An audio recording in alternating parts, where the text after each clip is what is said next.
God is my only subscriber. A dream dialogue in 6 humiliations and 1 unsubscribing. By Elias Winter. January 12, 2026. Read by an automated voice. Chapter 1. The Alibi Removal Service. I fell asleep with my laptop open, the way a man falls asleep with a knife in his hand. Not because he plans to stab anyone, but because he's convinced the world is full of intruders, and he's the only one awake enough to see them. In the dream, the room is not my room. It is a room that has the posture of authority without the décor, like a courtroom that got tired of pretending it wasn't a theater. There's a desk. Behind it sits God. Not the bearded Renaissance God. Not the thunderbolt God. Not the solemn icon God with the 1,000-yard stare. This God looks like he runs customer support for an airline. Sleeves rolled up. Coffee. A face that has read too many emails that begin with, "just circling back." He is scrolling.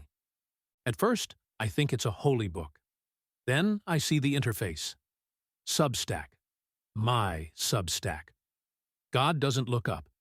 He keeps scrolling the way a bored teenager scrolls a feed, except the boredom is ancient, and the attention is lethal. He scrolls like someone who invented time and regrets it. "You're late," he says. "I'm asleep," I say. "You're late to your own crisis," he says. "That's impressive." He turns the screen toward me. The dashboard is open. Analytics, traffic, subscribers. There is a number in the top referrers box.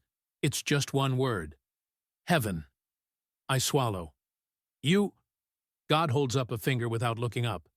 "Before you say anything," he says, "yes, I'm the only person who reads your essays." I feel a rush of relief and horror collide in my chest like 2 cars driven by the same man. "No," he says. "Don't do that. Don't make it noble. Don't turn it into a martyrdom narrative. You're not being persecuted. You're being ignored." He takes a sip of coffee like it's sacramental. "Nobody reads them," he continues, still scrolling. "Not because they're bad. Not because they disagree. Because your essays do what people hate most." "What?" He finally looks up. His eyes are not wrathful.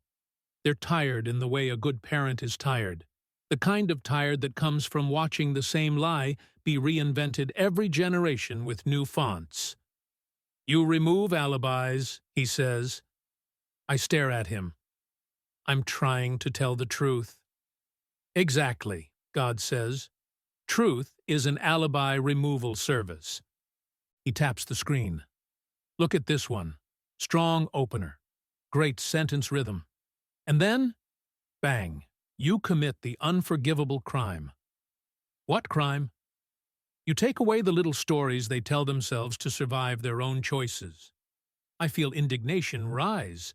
It has the taste of righteousness, which is how it seduces you. "People are living inside a lie," I say. "They're anesthetized. They're doing what humans do," God says. "They're coping." He leans back. "And you," he continues, "you write like a man who walks into a crowded room and unplugs everyone's emotional IV. That's not—" God raises the finger again. "I'm going to say this slowly, because you like slow things. You like time horizons." He speaks as if he's dictating to a stenographer. "They don't hate you because you expose power. They hate you because you expose them." A silence lands between us. In the silence, I realize I'm looking for the moral high ground, like it's a chair in a room where God has removed all chairs. "I don't expose them," I say. "I'm talking about systems." God laughs once, without joy. A short bark, like a judge who has heard a defendant say, "I didn't mean it," 1,000 times. "You always say systems," he says. "It's your favorite way of not admitting you're talking about people, including you." He swivels the laptop again and pulls up one of my essays. I can't read the title because my eyes are doing that dream thing, letters wobbling like they're trying to escape. God can read it fine. Of course he can. He highlights a paragraph without touching the trackpad. It lights up anyway. This is the paragraph where you remove the first alibi, he says. What alibi? God starts listing them the way a sommelier lists notes in a wine, except the notes are the flavors of self-deception. I didn't know. He scrolls. It's complicated. Scroll. I'm just one person. Scroll. I had no choice. Scroll. Both sides. Scroll. At least I'm not like them. He looks up again. You remove those. One by one. Sometimes in a single sentence. You do it with style, which is rude.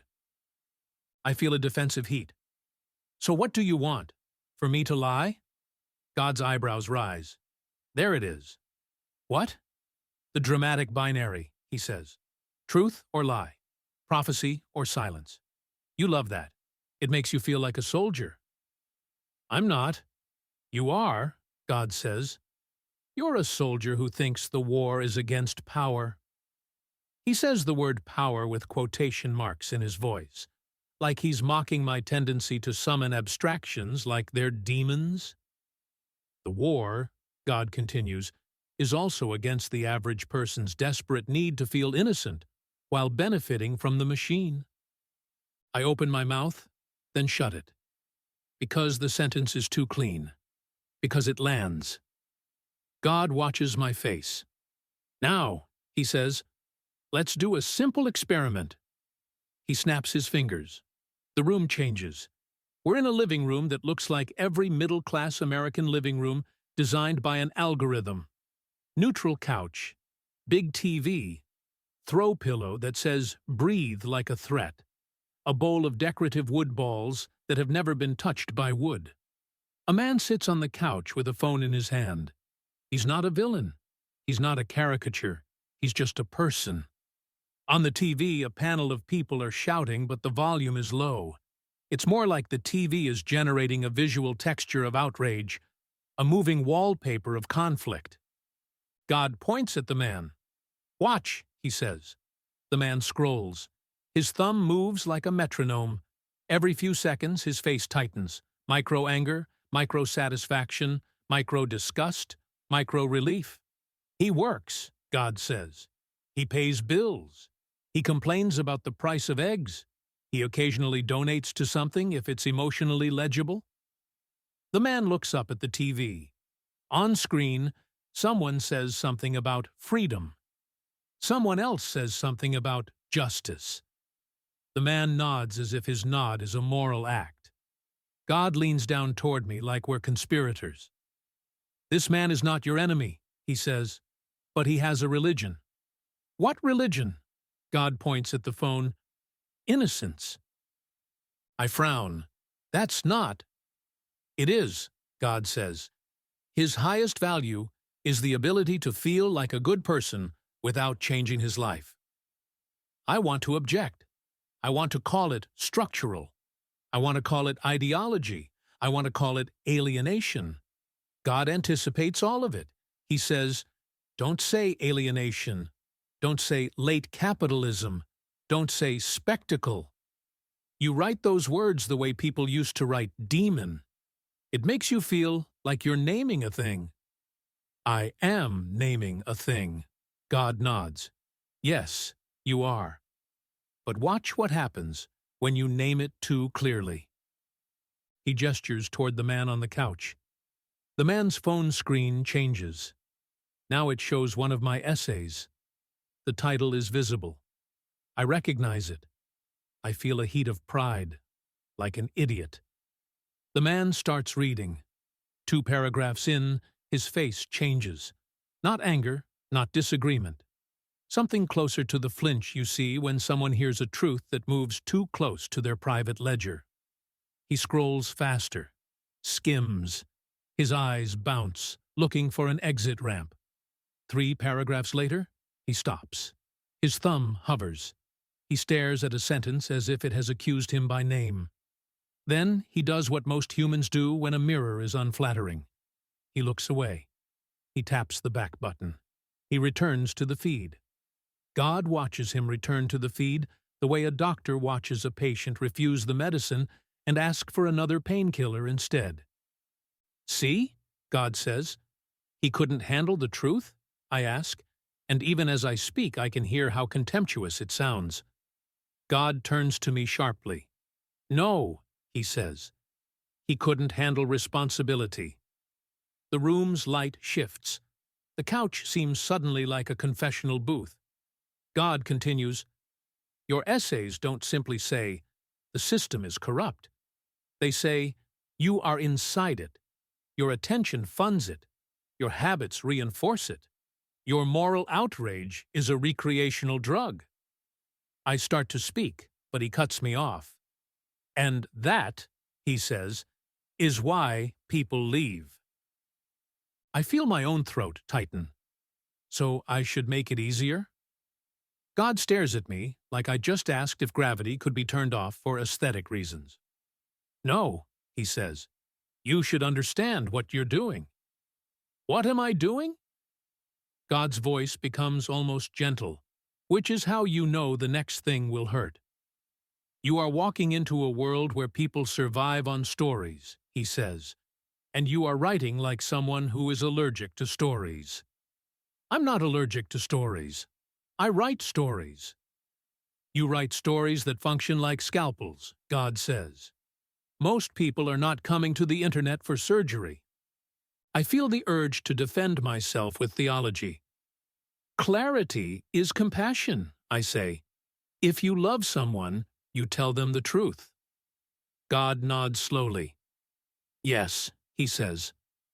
But you also have to know that compassion, without any allowance for human weakness, reads as cruelty to the weak. I bristle. I'm not trying to be cruel. I know, God says. That's part of the problem. You're confused about why the door keeps closing, so you keep writing louder, sharper, cleaner, as if moral precision alone can hold a reader's nervous system. He leans forward. Listen, he says, you have a correct diagnosis. The culture is addicted to alibis. You see the anesthetics. You name them. Good. He pauses. But you keep acting surprised that people prefer anesthesia. I look down at my hands. In the dream, my hands look like hands that have typed too much. God says, let me show you the real reason your essays don't spread. Because people are cowards? God gives me a look that could erase a century. Because your essays are not a viewpoint, he says.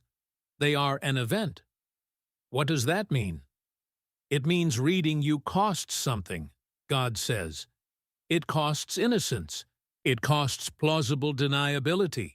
It costs the ability to keep enjoying the feed while pretending it's just entertainment. It costs the comfort of thinking the problem is always somewhere else. He gestures again, and now the living room fills with invisible people. Crowds of readers, each holding a different alibi like a talisman. God starts taking them away. One reader loses, I didn't know. She panics. Another loses, I had no choice. He gets angry. Another loses, it's complicated. He becomes cruel because complexity was his refuge. Another loses both sides. He becomes anxious because neutrality was his armor. Another loses, I'm just one person. She feels exposed because helplessness was her excuse. God takes them gently, but the scene looks like a kind of exorcism. What are you doing? I ask. God looks at me. I'm showing you what your prose does, he says. You are an exorcist of excuses. That sounds good, I say automatically. God sighs.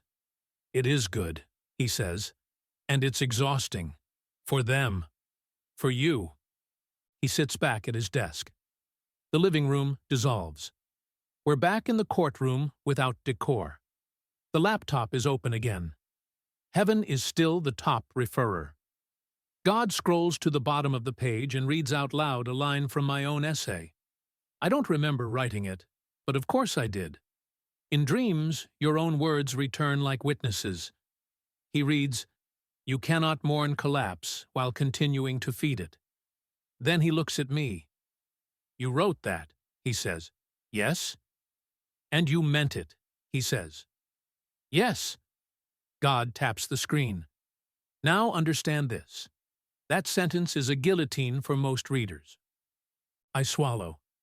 God continues, "They come to writing to feel something, yes, but mostly they come to feel something without having to change. Your work doesn't offer that bargain." "So what do? I ask. God smiles, and for the first time it's almost mischievous. "You stop confusing avoidance with misunderstanding," he says. "You stop thinking your problem is that you haven't explained yourself well enough." He closes the laptop with finality. "And," he adds, "you stop imagining that the primary enemy is power out there." He stands. The room feels suddenly smaller.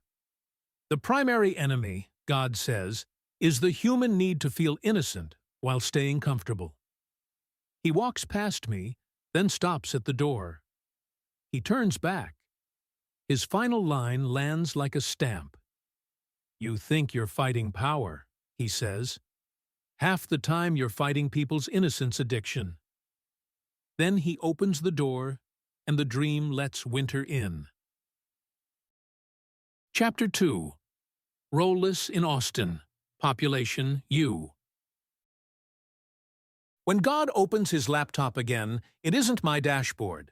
It's a seating chart, not metaphorical, literal.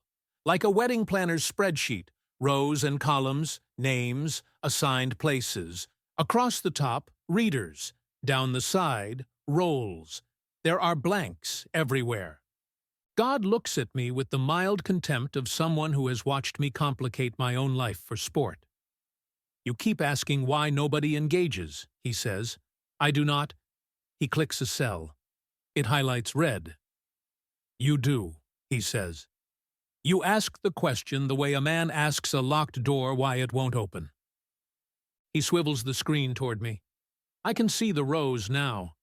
The roles are labeled like a menu no one ordered. Student, fan, debater, confessor, co-conspirator, enemy, client, congregant, patient, spectator, disciple, peer. Across the top are reader names, but they're not names. They're placeholders. Woman, 42, Kansas. Man, 29, London. Grad student, tired. Engineer, angry. Pastor, lurking. Journalist, afraid. Every cell is empty. God taps the empty grid with his finger. The click sound is too loud, like a gavel in a cheap courtroom. "This," he says, "is your comment section." I don't have a comment section. God gives me a look that says exactly. "You do," he says. "It's just inside people's heads, and it ends with them closing the tab." I feel heat rise in my throat. My work isn't designed to be a fan club. "Correct," God says. "You hate fans." "I don't hate." "You do," he says. "You hate anyone who reads you the way people read to feel smarter. You hate anyone who tries to wear your essays like a jacket.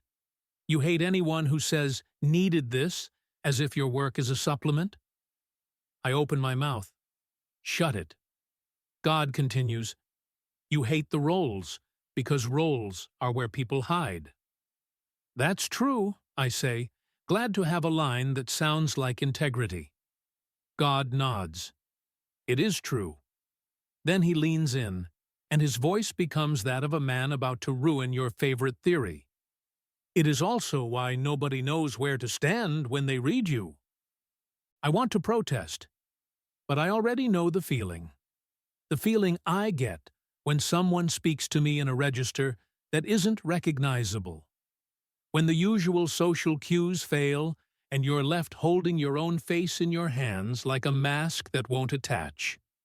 God says, "Your essays collapse roles." I told you. Roles are lies. Roles are scaffolding, God replies. You knocked down the scaffolding and then got offended that no one moved into the building. He clicks again. The room changes. We're in a restaurant. It's a nice restaurant, which is how I know it's a dream. I don't belong in nice restaurants unless I'm in a business meeting pretending I'm relaxed. There's a hostess stand. There are candles that cost more than my childhood. There's jazz playing at a volume that suggests moral seriousness. The hostess is God. He's wearing a black vest, like a man who owns the place, and is playing a role for fun. He smiles with professional warmth that is clearly weaponized. Welcome to Language Matters, he says. Table for one. I'm not. Shh, he says, holding up a menu. Tonight's tasting menu is 12 courses of indictment. There is no vegetarian option. There is no dessert. He leads me past tables. Every table is occupied by a reader. They all have the same expression. Cautious interest mixed with mild panic, like people who agreed to go to a haunted house on a first date and now regret their personality. God seats me at a table in the center, under a spotlight that I did not request. He places a menu in front of me. The menu is blank. I look up. Where's the... God leans close and whispers, We don't do rolls here. He walks away. A waiter approaches. The waiter is also God. Same face, different tie. Good evening, Waiter God says. May I take your order? There's no menu, I say. Waiter God smiles. Exactly. Around me, I hear the low murmur of readers trying to orient themselves. At the table to my left, an anxious woman asks, Are we supposed to agree with this? At the table to my right, a man in a blazer says, Is this political? At the table behind me, a young person with a nose ring says, Is this trauma writing? Or is it, like, philosophy? Another voice, Is it okay to like this? Another, Is it okay to share this? Another, If I share this, will people think I'm that kind of person? God glides between tables like a shark wearing cologne. He whispers to one reader, You can't be a fan. To another, You can't be a student. To another, You can't be a critic. To another, You can't be a confessor. To another, You can't be innocent. Each whisper is a polite theft. The readers tense. The room chills. I watch as every familiar social posture is removed. And with each removal, people become more awkward, more exposed, more irritated. God returns to my table. See, he says, what am I seeing? You built a place where no one knows what kind of body to bring, he says. So they leave. Not because they disagree, because they can't locate themselves. I feel defensiveness spike. They should just read. God snorts, spoken like a man who thinks just is a word that still works. I want to explain the purity of my intent. God interrupts before I can. Humans don't just read, he says. They enter a text through a role, even if they don't know it. He points to a table where a middle-aged man is holding a fork like it's a weapon. That guy wants to be a debater, God says. He wants to argue with you, publicly, so he can feel alive. He points to a woman staring at her phone under the table. That one wants to be a student, God says. She wants to extract lessons and be done. He points to a young man who looks like he has cried in many bathrooms. That one wants to be a confessor, God says. He wants to read you like a priest and leave absolved. He points to a woman with sharp eyes, taking notes. That one wants to be a critic, God says. She wants to place you in a lineage and avoid being moved. And you, God says, you refuse all of it. I nod, almost proud, because it's all performance. It is, God says, and it's also structure. He sits across from me now, folding his hands like a man about to deliver a sermon, then remembers he hates sermons and chooses sarcasm instead. "You've written work that destroys the usual social arrangements," he says. "You refuse to be the therapist. You refuse to be the pundit. You refuse to be the prophet in the costume. You refuse to be the wounded darling of the internet." I say nothing. My silence is a small prayer. God continues, "So what happens when someone reads you? They confront the truth. They lose a chair," God says. I blink. "A chair. A chair," he repeats. "A posture. A way to hold themselves while the words hit." He gestures around the restaurant. "Most writing offers chairs," he says. "Even serious writing, especially serious writing. Chairs are how humans tolerate being confronted. They give people a way to stay in the room long enough to be changed." He leans in. "You remove the chairs, and then you get angry that people don't stay to renovate themselves standing up." My jaw tightens. "I'm not angry." God smiles. "You're not angry. You're wounded. You wanted witnesses." I flinch, because it's true. I wanted readers who could see what I see. God's voice drops slightly, just enough to make the next line feel intimate and cruel. "You wanted a communion," he says. "You built a court." I built. "Your prose is not an invitation," God says. "It's a summons." I feel my chest go hot. "I'm telling the truth," I say again. "I know," God says, "but the truth isn't just content. It's structure." He taps the table. "You are writing as if readers are already equipped," he says, "as if they can stand unprotected in front of responsibility and not instinctively reach for the nearest role to hide behind." He points at the blank menu. "This," he says, "is you." I look down at the empty page. "It's pure," I say, and even as I say it, I hear the vanity in my voice. God nods. "It is pure." Then he says, "And purity is socially disorienting." A waiter appears, also God, which is getting absurd. Waiter God sets down a plate in front of me. There is nothing on the plate. "What is this?" I ask. Waiter God says, "It's the role you gave your readers." He walks away. I stare at the empty plate, and something inside me, annoyance, shame, rises. God watches my face carefully, like he's observing an experiment. "You know what most people do when they encounter emptiness like that?" he asks. "They fill it." "Yes," God says, "with whatever role is available." He gestures. At the far table, a reader begins performing outrage. She's chosen the enemy role. It gives her structure. At another table, a man begins praising the work loudly, theatrically. He's chosen fan because it's safer than being implicated. At another table, someone begins tweeting quotes out of context. They've chosen amplifier because it lets them participate without standing still. God looks back at me.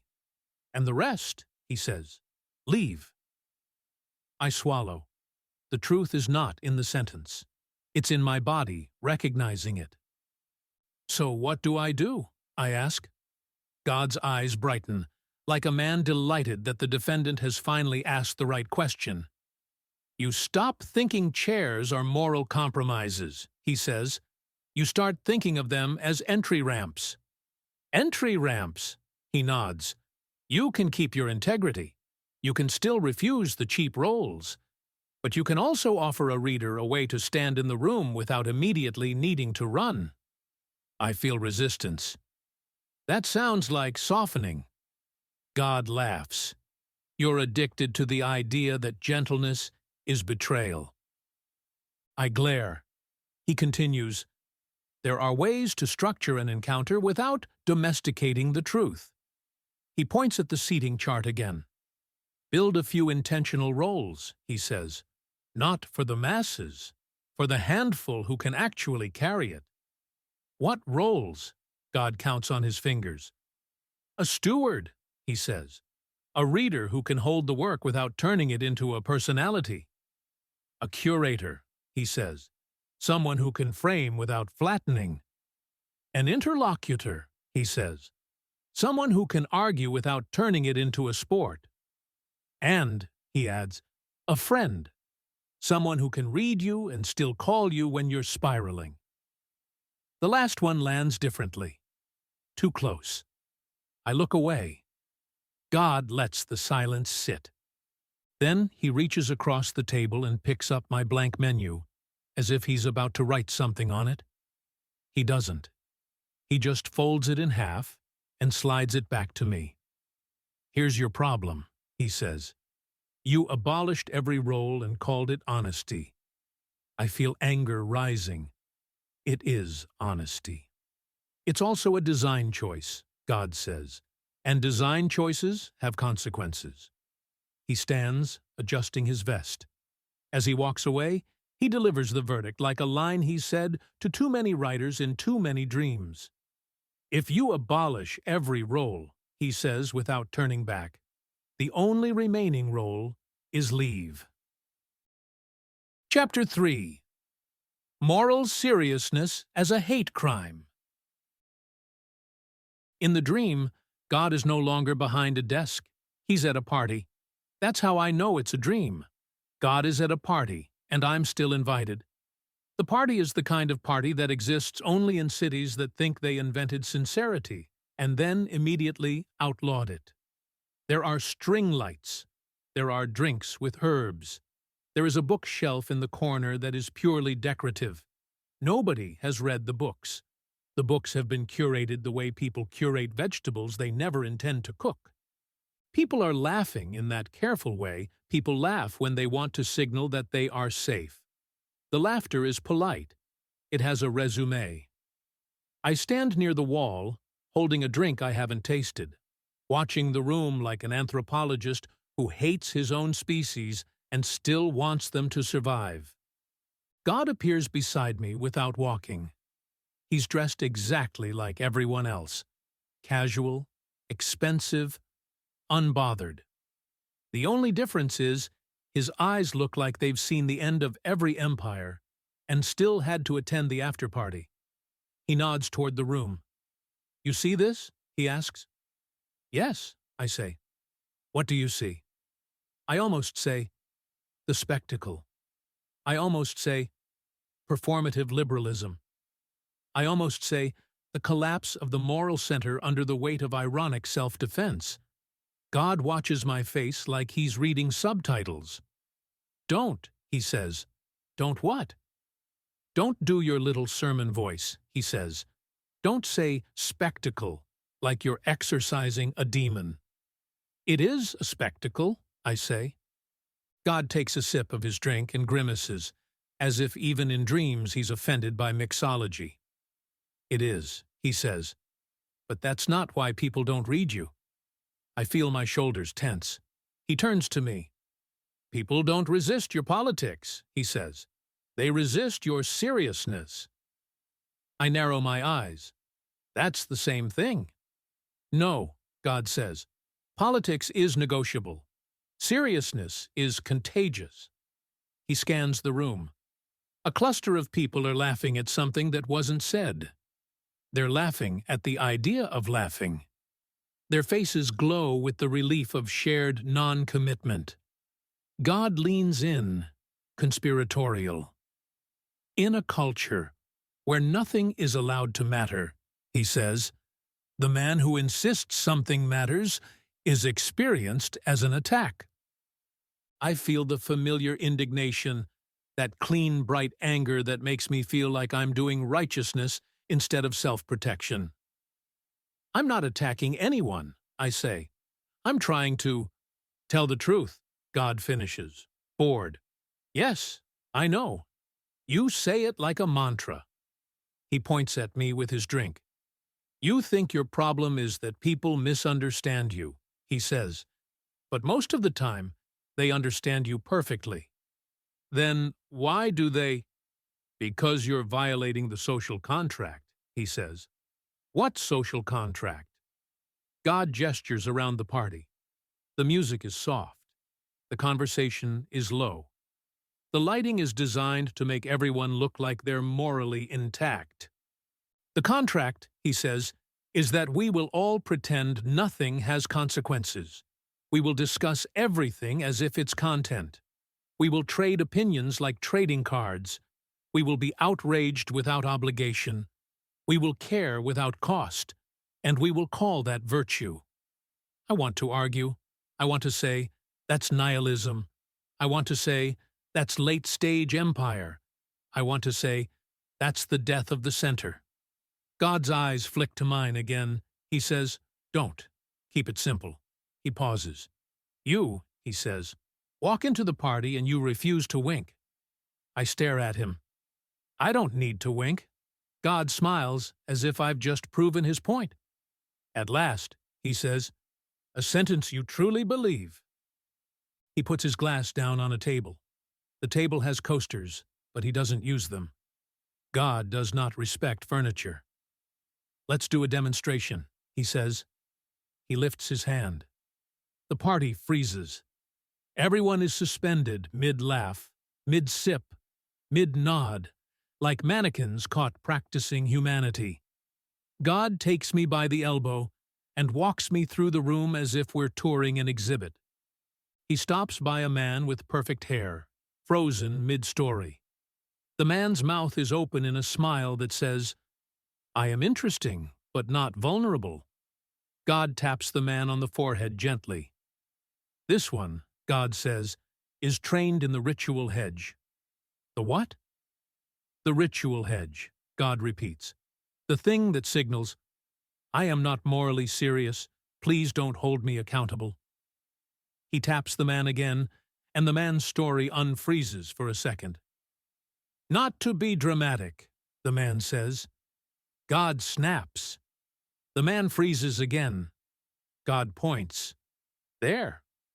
That's a hedge. He moves to a woman holding her phone. Her thumb is frozen mid-scroll. He taps her shoulder. She unfreezes. I mean, it's complicated, she says. Snap, freeze. God nods. Hedge. We move to another cluster. A woman is mid-laugh. God taps. I'm just saying, she says. Snap, freeze. God turns to me. Do you see? I feel my jaw tighten. They hedge, I say. They hedge, God agrees. They surround every moral claim with padding. He walks to another person and taps. Both sides are kind of snap. Because if nothing is fully asserted, God says, nothing is fully demanded. He looks at me with a kind of weary amusement. And then, he says, you arrive. He gestures toward an empty space in the room as if he's about to summon my own ghost. A version of me appears. Dream me. Same face, same tense shoulders, same eyes that look like they're negotiating with God and losing. Dream me walks into the party and speaks to a frozen group. There's no hedge, no just saying, no not to be dramatic, no I might be wrong, no wink, no meme-ready shrug. Dream me says calmly, the future is being cannibalized, and your outrage is part of the business model. The room reacts as if someone dropped a live animal on the floor. People don't argue. They don't disagree. They recoil, not from the idea, from the demand. God watches the recoil with the interest of someone watching a familiar reflex. He turns to me. There, that's your comment section. I feel the need to defend myself. What do you want me to do? I ask. Pretend it doesn't matter? God's face shifts into something like pity, which on him looks like a mild headache. No, he says. I want you to understand the physics. What physics? He gestures at the frozen party. In a post-moral culture, he says, seriousness is read as dominance. I'm not trying to dominate. I know, God says. And they know. He pauses. Which is why it's worse, he adds. I frown. How is it worse? God walks back to the bar, unfreezes the bartender just long enough to hear him say, "We're doing a mezcal thing tonight," then freezes him again out of mercy. God turns back to me. If you were merely arrogant, he says, they could dismiss you. So they dismiss me anyway. Yes, God says, but they dismiss you by calling you arrogant. He lets that sit. It's not a diagnosis, he continues. It's a defense. I feel something in my chest tighten.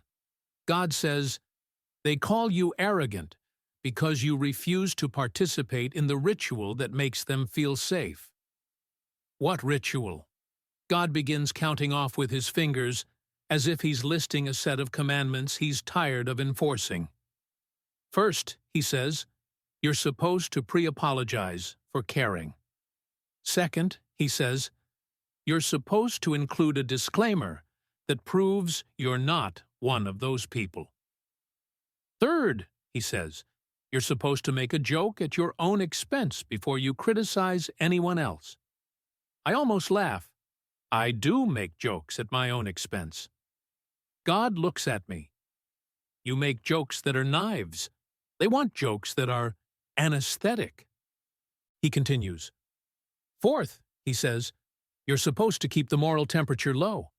A gentle simmer. No boil. Fifth, he says, you're supposed to offer an exit ramp. But maybe I'm wrong. Sixth, he says, you're supposed to end with hope, which is actually just emotional closure. He holds his hand up. You do none of this. I refuse to lie, I say. God nods. I know. Again, correct. He steps closer. But you keep acting surprised that people experience your refusal as aggression, he says, because you keep imagining that the only kind of aggression is volume. I say nothing. I can feel the truth in my body the way you feel cold air before the door opens. God speaks more softly now, the way he does right before he makes fun of me again. Your seriousness threatens them, he says, because seriousness implies stakes. I swallow. And stakes imply judgment, he adds. I'm not judging anyone, I say quickly. God's smile is almost tender, which is terrifying. Yes, you are, he says. You're judging the system. And because they live inside it, they feel judged. I start to protest. God cuts me off with a small gesture. And also, he says, they are judging themselves. Your prose just removes their ability to outsource that judgment to the algorithm. He picks up his glass again, takes another sip, and grimaces again. This is terrible, he says. Why do humans drink smoke? Then, without warning, he claps his hands. The party unfreezes. A man near us turns and says, "So what do you do?" I don't know if he's speaking to God or to me. I start to answer seriously. Of course I do. I start to say, we have to restore moral grammar. We have to... God steps between us and says, he thinks you're asking for a plan. You're not. You're asking for permission to feel that this matters and still be liked. The man laughs politely, a laugh that isn't joy, but deflection. No, I just mean... God leans in toward him and says, you just mean you want to talk about collapse as a hobby. The man's smile stiffens. That's not fair. God shrugs. It's accurate. The man walks away as if he's leaving a conversation with an untrained dog. I stare at God, horrified. You can't say that, I hiss. God looks at me. Why not? Because it's socially... God raises an eyebrow. Socially what? I stop, because the sentence I was about to say is socially unacceptable, which is another way of saying it violates the contract of pretend. God says, do you see your own reflex? I hate him for a second. Then I realize I love him. Then I hate that I love him. God continues, "You keep thinking that if you could just explain yourself better, people would stop calling you arrogant." "Yes," I say. God's face shifts into mock compassion. "My sweet boy," he says, and I immediately want to punch him. Then he drops the mock compassion and returns to tired clarity. "They don't call you arrogant because you're above them," he says. "They call you arrogant because you refuse to pretend nothing matters." He pauses. "And because you won't perform humility in the approved dialect," he adds. I grit my teeth. "So, what do I do?" God looks around the room at the laughing people, the safe people, the people whose souls are protected by irony. He says, "You stop trying to be liked by a culture whose main technique of belonging is non-commitment." That's not an answer. "It is," God says. "It's just not comforting." He steps closer. His voice lowers. "And you build humor," he says, "not as a hedge, but as a delivery system." I blink. "Humor." "Yes," he says. "Not irony, not sarcasm. Humor. The kind that punctures you first so the reader can't accuse you of puncturing them." He tilts his head. "You don't need to soften the truth. You need to make it harder to weaponize your seriousness against you." I feel something like relief, and immediately distrust it. God smiles. "Exactly," he says. "Distrust relief. Relief is often just another alibi." He starts to walk away. Then he turns back, as if remembering something. "One more thing," he says. "What?" "In this room," he says, gesturing to the party. "Moral seriousness reads as aggression, because it forces everyone else to feel the cost of their laughter." He pauses. "And your mistake," he says, "is that you keep thinking the cost is your fault." He opens the door. Cold air enters, despite the party being indoors. His verdict comes like a stamp. "In a culture that survives on the fiction that nothing matters," he says, "the man who refuses to wink will be treated like a threat." Chapter 4. Non-consumable content and other business models. God meets me in a conference room. Not the kind with glass walls and a view, the kind with carpet that has seen despair, the kind that smells like whiteboard markers and deferred dreams. On the table, a stack of papers, a projector, a bowl of stale mints that feel like a metaphor someone made by accident. God is standing at the front like he's about to present quarterly earnings. He has a clicker. This is, immediately, humiliating. I sit down. My chair squeaks. Of course it does. God clicks. A slide appears on the screen. Growth strategy. Alias Winter. Under it, in smaller font. A tragedy in 3 acts. I squint. "What is this?" God looks offended. "It's a deck. You love decks. You love structure. You think if you just structure enough, the universe will apologize." He clicks again. Slide 2. Mission statement. To deliver non-consumable content to people trained to consume. I wince. "That's not fair." God raises an eyebrow. "It's not kind. It's accurate." He clicks. Slide 3. Value proposition. Cannot be skimmed. Cannot be excerpted. Cannot be shared safely. Cannot be turned into a take. Cannot be enjoyed without implication. He turns to me with the satisfied look of a man revealing a magic trick. "Congratulations," he says. "You have built a product that resists every distribution channel on Earth."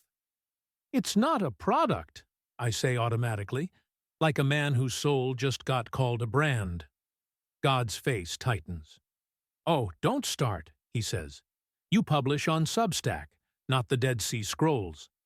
I open my mouth. He holds up the clicker like a weapon. "Don't you dare say commodification. I will throw this at you." I close my mouth. God clicks. Slide 4 is a screenshot. My Substack share buttons. Twitter. Facebook, email, copy link. God circles them with a laser pointer like a prosecutor highlighting evidence. Do you know what these buttons are? He asks. Share buttons. They're confession traps, God says. They ask your reader to publicly associate themselves with your level of moral indictment. I blink. That's not? God clicks to the next slide. Slide 5. Reader Decision Tree. A flowchart appears. At the top, I read an Elias Winter essay, then a branching question. Did it implicate me? Yes. Close tab. Return to feed. Yes. Save it. Never share. Yes. Share it. Lose friends. No. Impossible. Under no, there's a little note. This branch has never been observed in the wild. I stare at the chart. It is ridiculous. It is also correct.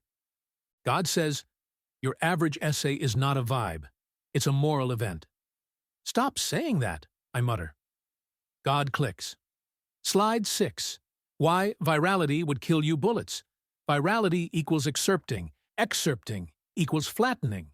Flattening equals weaponization. Weaponization equals people using you to avoid changing. Result, you become a slogan factory against your will. God turns and points at the final bullet, which is in bold. If it goes viral, it won't be read. It will be used. God smiles. There, we've reached the part of the presentation where you start nodding grimly and pretending you always knew this. I do nod grimly. I do pretend. Then my resentment flares. So, what am I supposed to do? I say. Write shorter? Add bullet points? Put a little top 5 takeaways at the end like I'm an HR newsletter? God makes a noise that sounds like laughter strangled in its crib. Oh my God, he says. Yes, exactly. Write a top 5 takeaways called Top 5 Ways You're Lying to Yourself and watch your subscriber count triple. I glare. God sighs. You're doing the binary again. What binary? Pure cathedral or corporate slop, he says. Those are not the only 2 genres available to you, drama queen. He clicks. Slide 7. A photo of a cathedral. Next slide, a tweet. God points at the cathedral. This is you. He points at the tweet. This is the internet. He pauses. Then he points at me. This is you, trying to carry a cathedral through a mail slot. I feel my face tighten. I'm not trying to go viral. God looks at me like I just lied badly in front of someone who invented the lie. You are, he says, in your own way.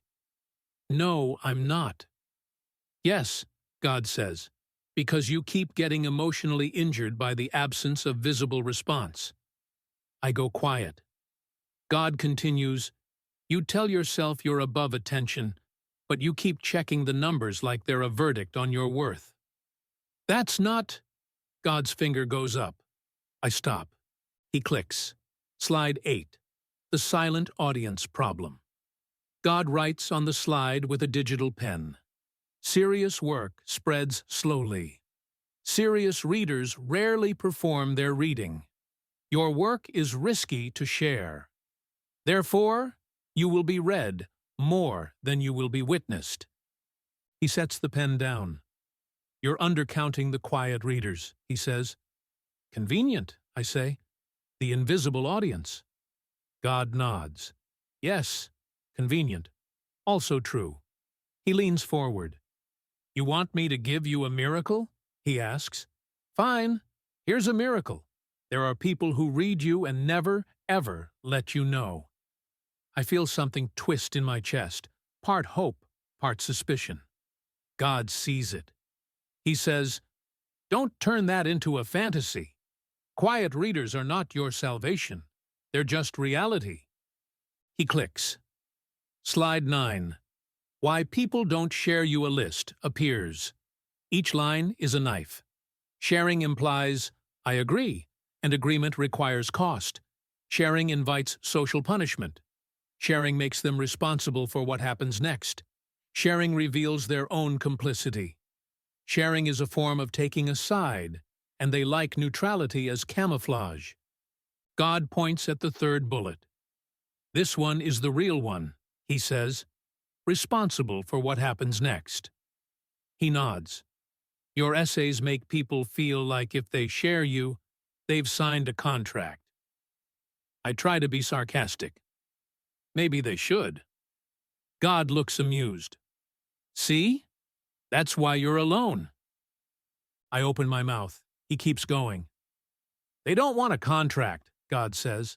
They want content. Content is a thing you consume and forget. A contract is a thing that binds you. Your writing binds. He clicks. Slide 10. The unshareable advantage. I blink. God says, yes, it's an advantage. He points to the slide, which has 3 bullets. Prevents mass co-optation filters for serious readers, preserves the work's integrity. Then, under a line, a single sentence. But it requires you to stop expecting public feedback as proof of impact. God turns to me. That, he says, is the trade. I feel anger. So I just write into the void? God rolls his eyes. You love the void. You titled an essay with it. That's different. How? Because? I fumble. Because I want to know it matters. God walks toward the screen and turns it off. The room goes dim. He says, tell me what you mean by matters. It changes people. God nods slowly.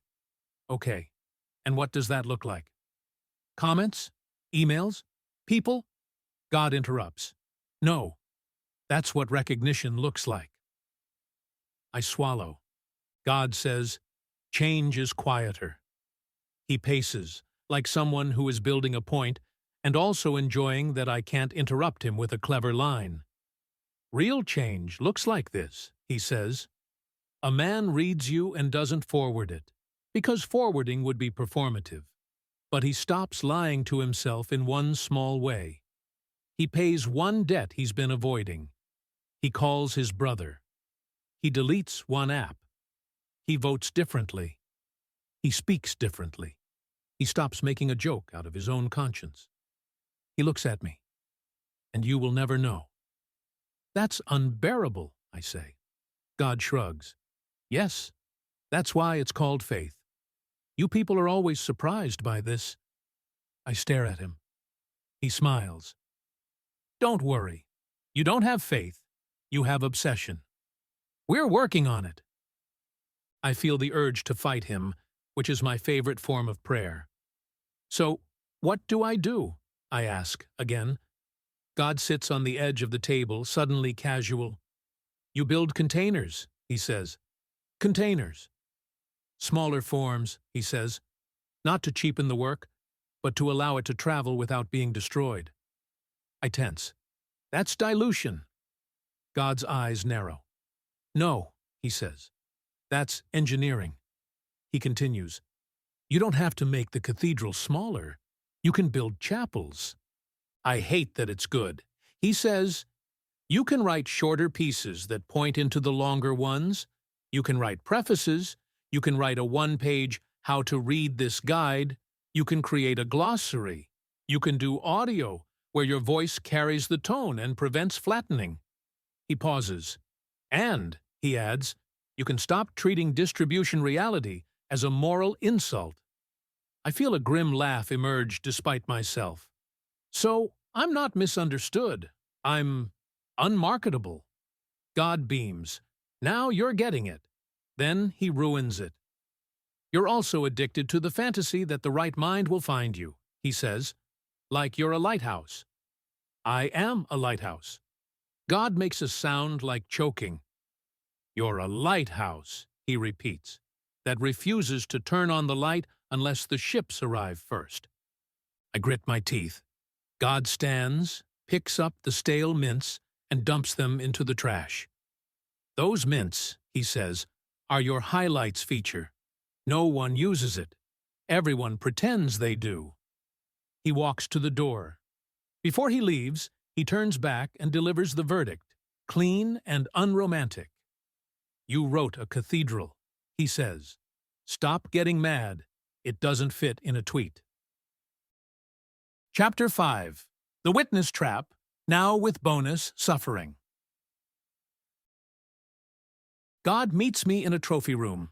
This is immediately suspicious, because I do not own trophies. The only awards I've ever received are internal, quiet, invisible, and mostly shaped like resentment. But here we are. The room is lined with glass cases, polished wood, spotlights, velvet pedestals. Each pedestal holds an object, like it's sacred. God is strolling through the room like a museum docent. He is whistling. I recognize the tune, and it makes my stomach drop. It's the walk-up music they play at award shows right before someone receives something they absolutely do not deserve. I turn slowly. On the far wall, engraved in gold letters, the Annual Witness Awards, sponsored by Suffering. God stops beside a pedestal and gestures grandly. Welcome, he says, to your legacy. I squint at him. This is not my... He cuts me off, delighted. Oh, it's yours, he says. I've been watching you accumulate these for years. He picks up a little gold plaque and reads it aloud, in a voice that mimics reverence so perfectly it becomes blasphemy. Most improved isolation, he says. Congratulations. He sets it down and moves to the next. Best performance in a leading role. Noble despair. He turns to me. Your acceptance speech was gorgeous. Very long. A little self-pitying. Strong cadence.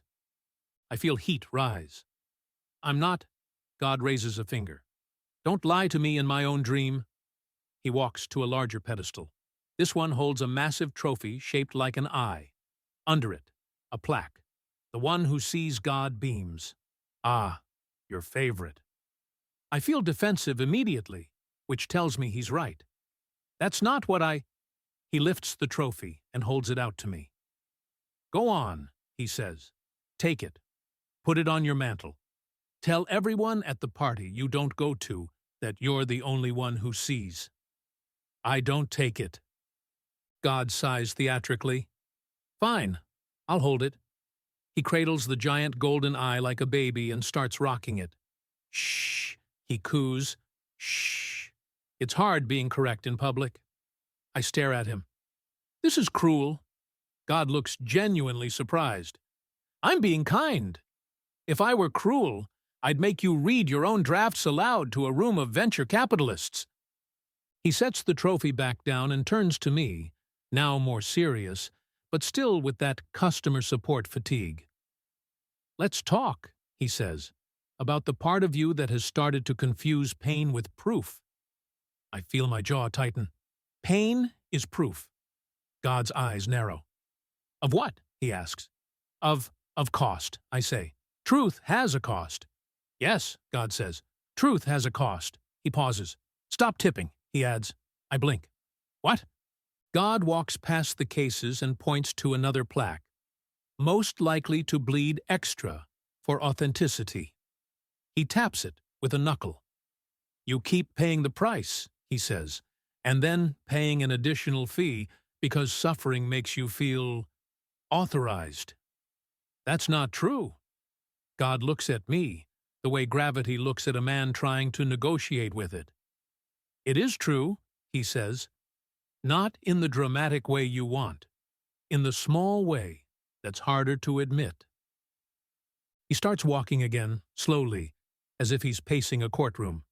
You have a vocation, he says. Witness, naming, refusal, fine. I feel myself straighten, relieved. Vocation is a clean word. It dignifies. God notices. He says, careful, I saw that. You love words that turn your nervous system into a cathedral. I bristle. So what am I supposed to be? A content creator? God groans. Don't say that word in here. He stops in front of a final pedestal. This one is empty. Just a velvet base. No trophy. The plaque reads, "The moment you could have stopped." I stare at it. God speaks softly now. You keep acting like the only options are tell the truth and suffer, or lie and be comfortable. I open my mouth. He puts up his finger again. Yes, I know you believe that. That's the trap. He looks at the empty pedestal. This pedestal, he says, is for all the times you could have told the truth without also whipping yourself. I laugh bitterly. And how exactly do I do that? God turns to me with an expression of genuine delight, like a teacher who finally got the student to ask the right question. Good, he says. Now we can do surgery. He snaps his fingers. The trophy room dissolves. We are in my bedroom. Not an idealized dream version. My real room. The same chair. The same desk. The same laptop. The same faint smell of stale coffee and late-night resolve. On the desk is my browser. Tabs open like a confession. Substack. Notes. A half-finished draft. News. Some thread I don't want to admit I was reading. Analytics. God sits in my chair like he owns it, which he does, because he apparently owns my readership too. He points at the laptop. Let's review your spiritual practice, he says. It's not a spiritual practice. God nods. Even worse, it's a compulsive ritual with theological branding. I glare. He scrolls, then reads aloud in a mock announcer voice. Tonight on The Witness Trap, he says, Elias Winter will perform integrity by staying up until 2:43 a.m. to write a paragraph that could have been written at 9:15 a.m. if he had slept like a mammal. I wince. I write at night. God looks at me. Yes, because nobody can interrupt you. Because it feels like exile. Because exile feels like proof. He leans back. And because if you exhaust yourself, you don't have to face what you actually need, he adds. I feel heat rise in my throat again. What do I need? God smiles. Ah, now we're in the dangerous part of the dream. He clicks his tongue, and a new window appears on the screen. A list. It's titled, Necessary Cost versus Avoidable Damage. 2 columns. God points at the left column. Necessary cost, he says. You will pay this no matter what. Ready? He starts listing, tapping each line as he speaks. Some people will hate you. Some people will misunderstand you on purpose. Some people will admire you and never speak. You will not be rewarded proportionally. The work will isolate you at times. I nod. This is familiar. This is my theology. This is the part that makes me feel clean. God points to the right column. Avoidable damage, he says. This is what you keep confusing with virtue. He begins listing staying up late as a form of penance, doom scrolling as research, isolation as integrity, refusing support as purity, letting the body collapse because the mind wants to testify. I feel something like anger and shame. That's not, I begin. God cuts me off. Yes, it is. I have receipts. I am literally God. He scrolls again. Look, he says, you write about embodiment. You write about attention. You write about cost. But you treat your own body like a disposable pen. I flinch. God continues more sharply now. You're not doing journalism. You're not doing debate. You're doing something closer to liturgy. I swallow. Yes. And then, God says, you behave like a man who thinks liturgy requires self-destruction. I feel exposed in a way that isn't emotional. It's mechanical. Like he's found the hidden lever. Pain is part of it, I say. God nods. Pain is part of it. Then he says, very simply, damage is optional. The sentence hangs in the room like a bell. I want to argue with it because it threatens my favorite moral structure, the one where suffering proves seriousness. God watches me struggle. Then he leans forward, and the comedy drains out of his voice for exactly 2 sentences. No more, because he knows I'll try to romanticize it. "You have a history," he says. "You do not get to make your nervous system the altar every time you want to feel legitimate." He pauses. Then the humor snaps back like a rubber band. "And if you keep doing that," he adds, "I will unsubscribe." I laugh despite myself. It comes out ugly. God smiles. Good. Laughter means you're still alive. I wipe my face with my hand, irritated by the moisture that suggests I am a creature. "So, what's the instruction?" I ask. "What do you want me to do?" God points at the empty pedestal again, the moment I could have stopped. "Here's the rule," he says. "Witness is a vocation. It is not a personality." I feel something loosen in my chest. Not relief, something more like reorientation. God continues, "Stop confusing the witness role with your identity.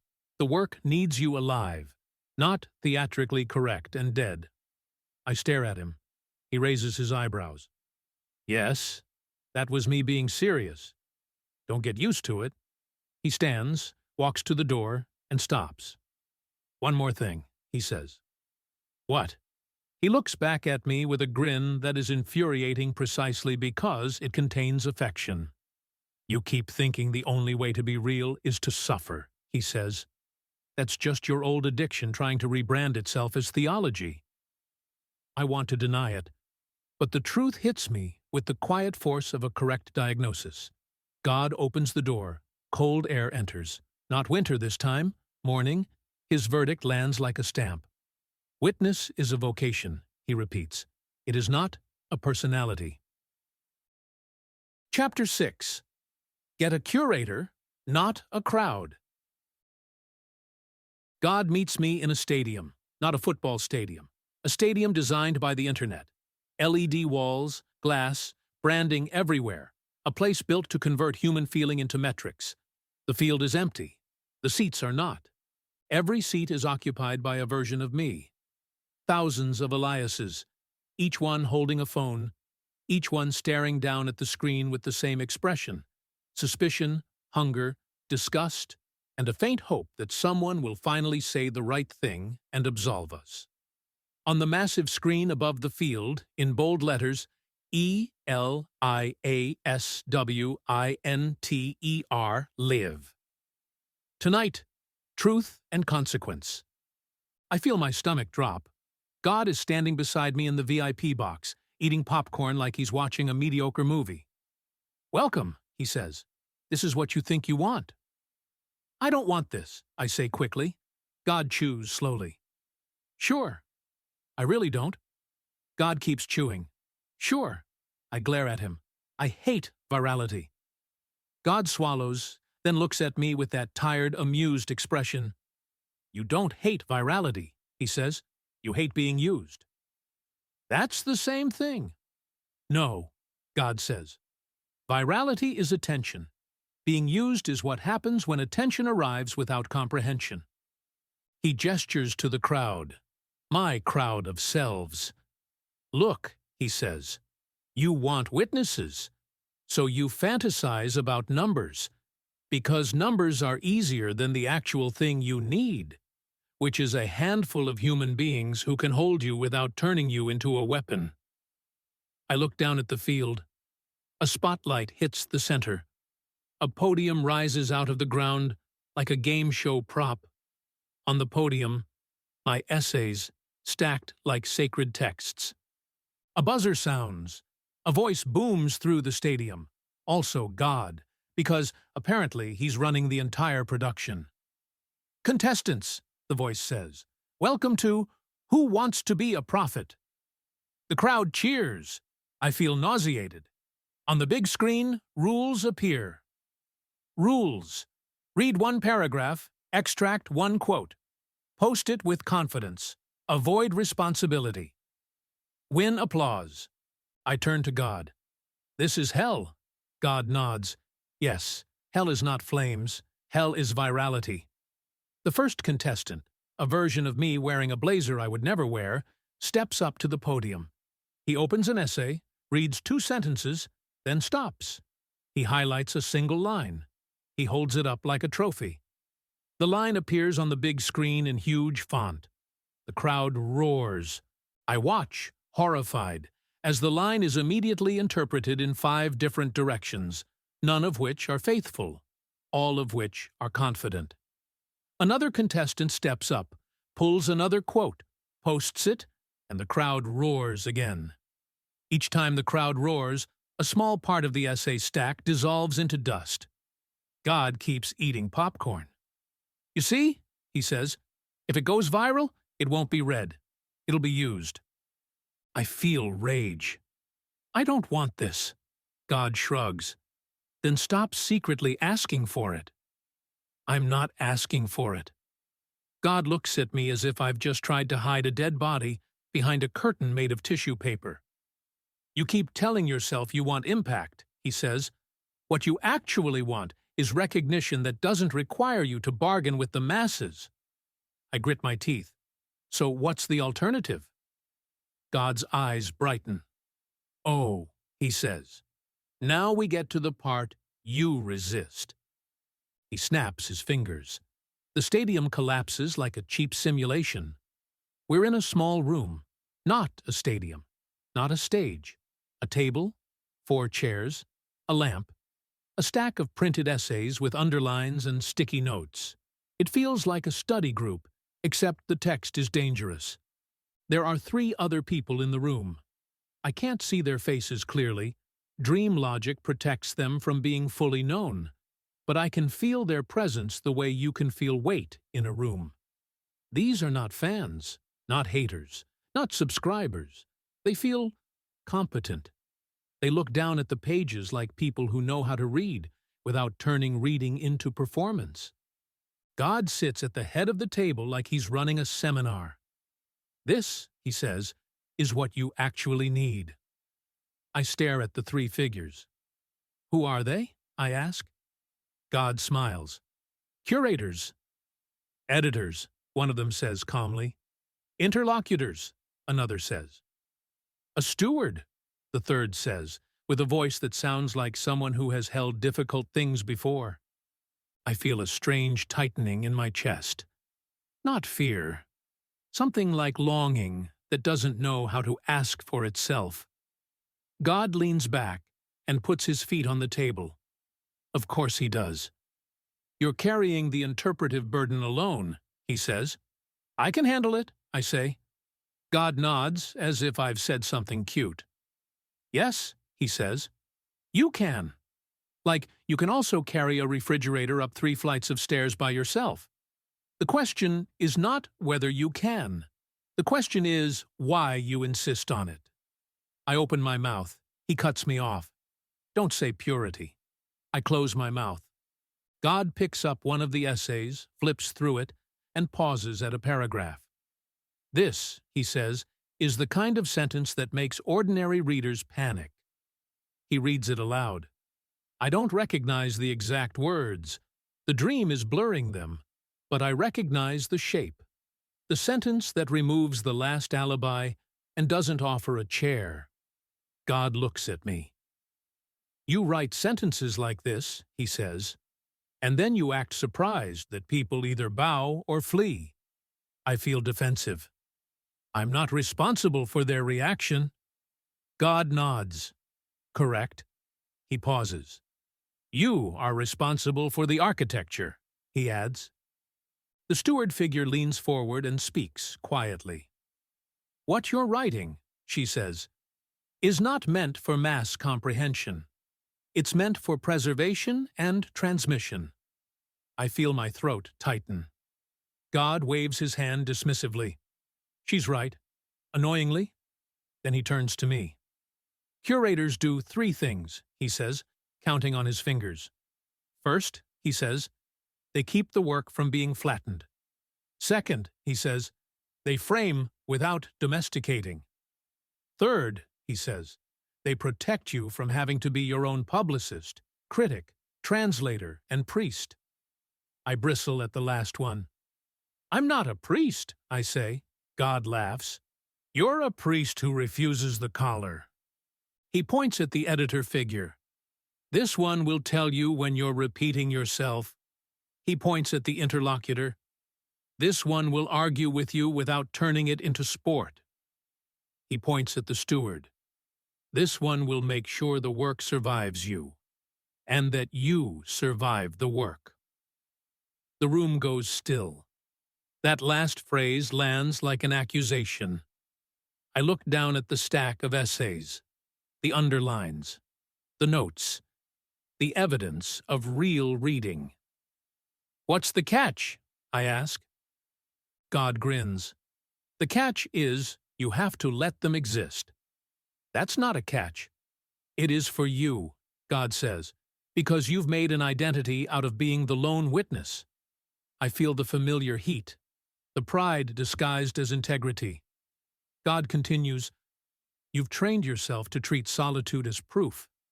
But solitude is not proof. Solitude is a condition. I look at him. Sometimes it's necessary, he says. Sometimes it's chosen. Sometimes it's just trauma wearing a toga. I hate how accurate it is. The interlocutor figure speaks again.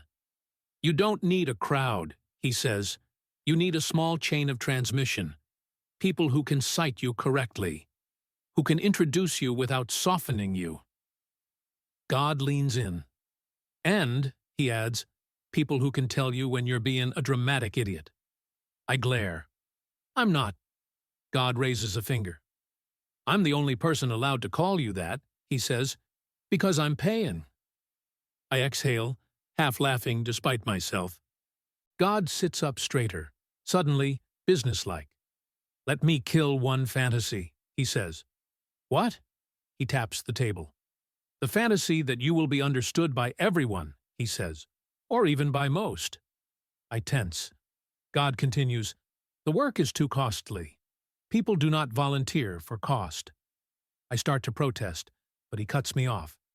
And that's fine, he says, because your job is not to be understood by everyone. He points at the stack of essays. Your job, he says, is to ensure the work is transmitted faithfully to the few who can bear it. The steward nods. That's how serious work survives, she says. Not through algorithms, through stewards. God makes a face.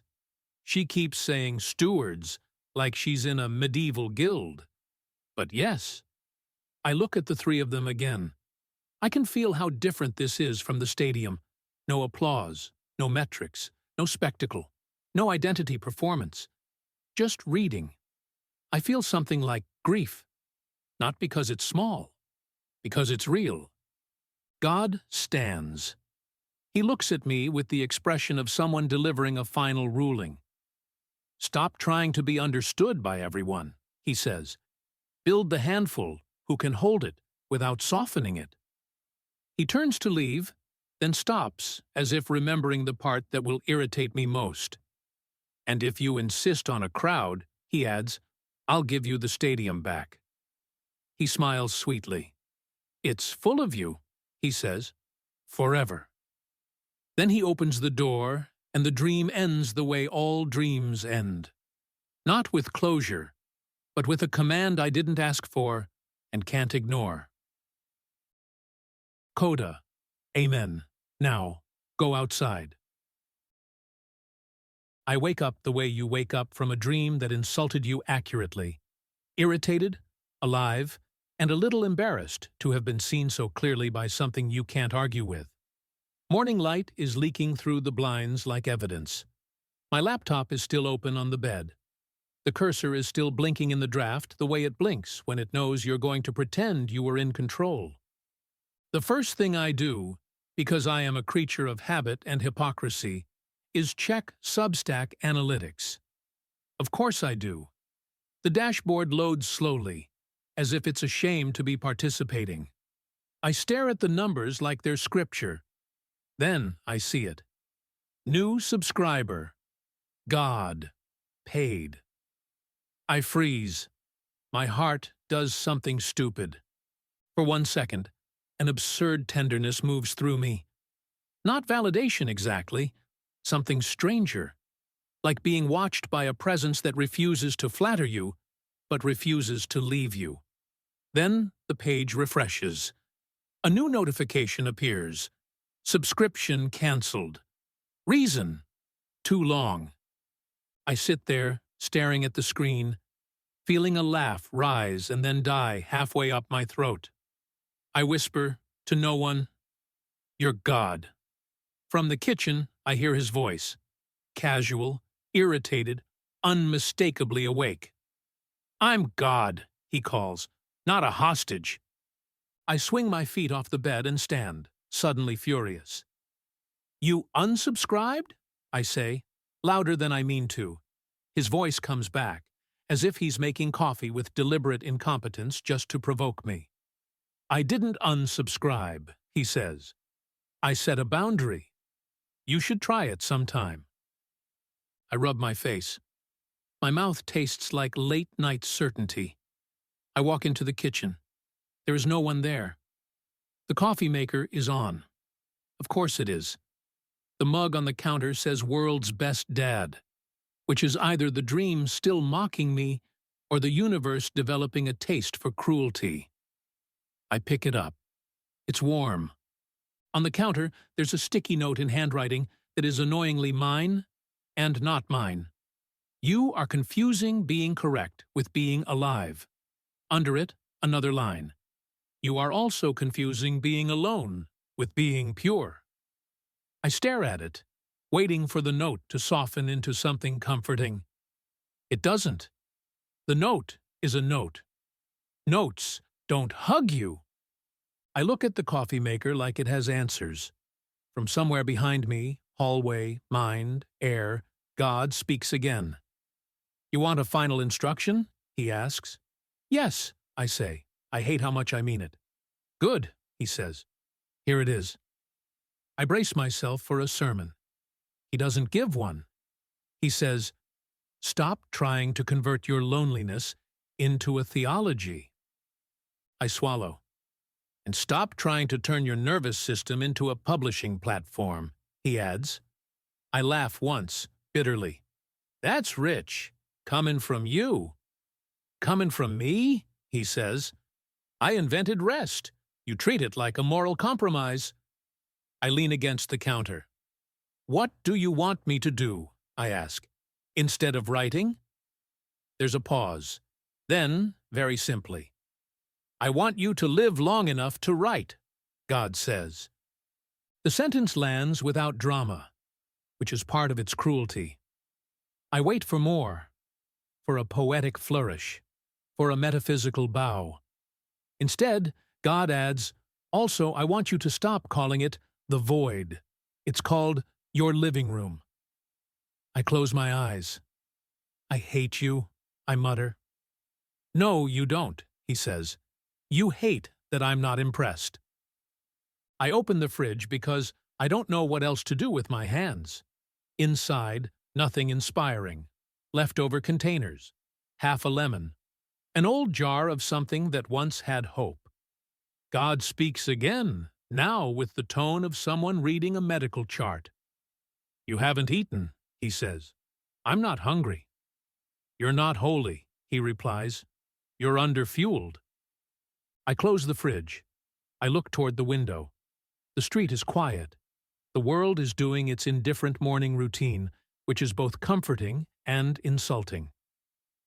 "What about the work?" I ask. "What about the collapse? What about your obsession with being the last sane man?" God interrupts. Silence. Then he says, "The work is not you bleeding onto the page. The work is you learning to tell the truth without dying of it." I feel anger flare again, because anger is easier than obedience. "So you want me to go outside," I say, contemptuous, as if he's recommending yoga. "Yes," God says, "go outside." I exhale sharply. "That's your divine counsel? Go outside?" "Yes," he says. "Touch something that isn't discourse." I look down at my hands. They look like hands that belong to a man who has been trying to build a moral universe out of keystrokes. And, God adds, while you're out there, do not turn the walk into a metaphor. Just walk. I grab my keys. I pause at the door because I am still me, and I cannot resist a final argument. If you're the only reader, I say, then what am I even doing? God's voice comes from everywhere and nowhere, with that same maddening mix of humor and refusal. You're practicing speaking like someone who will eventually be heard, he says, and you're practicing not needing it. I open the door. Cold air hits my face. Real cold, not dream cold. Texas pretending to be winter. The sky is bright and stupid with innocence. I step outside. Behind me, God calls out one last line, the way a parent calls after a child who thinks he's storming out with dignity. And, Elias? I stop, hand on the doorframe. What? I say. His voice is almost cheerful, which is how you know he's about to be unbearable. Next time, he says, try a paragraph break. Even I have limits. I shut the door. The street is quiet.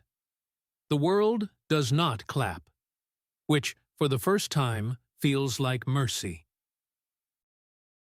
Elias Winter, author of Language Matters, a space for reflection on language, power, and decline. Thanks for reading Language Matters.